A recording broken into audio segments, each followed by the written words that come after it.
కొని ఇక్కడ ఏదో రకంగా ఈ కొడ అసెంబ్లీలో చెప్పిన ఇవాళ ఇక్కడికి వచ్చిన మిత్రులు కూడా ఆలోచన చేయండి.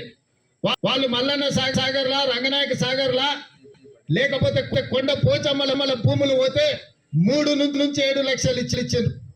కానీ కొడంగల్ వల్ల మన భూములు పోతే 20 లక్షలు ఇచ్చినాము. ఇందిరమ్మ ఇల్లు ఇచ్చినాం, 150 గజాల ఇంటి పట్టాలు ఇచ్చినాం.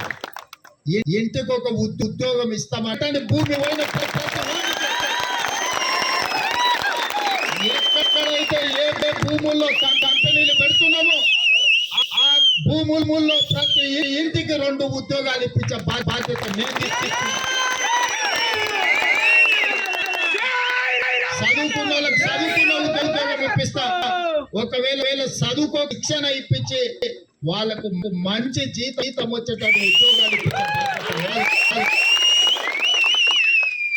అక్కడో ఇక్కడో వలసబాడు కాదు. ఇవాళ ఎక్కడెక్కడెక్కడో పోయి మనోళ్ళు బతుకుతున్నారు. మన లంబాడ సోదరులను పిల్లని ఇయ్యాలన్నా పిల్లని చేసుకోవాలన్నా పూణే పోయి చూసి రావాల్సి వస్తుంది. అవునా? ఎన్నికలు వస్తున్నాయంటే రైళ్లలో మొత్తం ఓట్లు ఇక్కడ వస్తున్నాయి. ఎందుకు?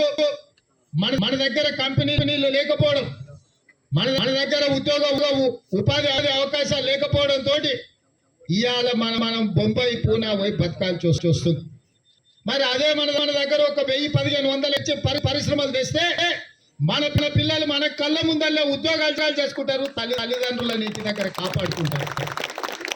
ఇవాళ నా తాపత్రయం ఇంతకంటే పెద్ద ఉద్యోగం వచ్చేది లేదు మిత్రులారా. తెలంగాణ రాష్ట్రంలో ఉన్న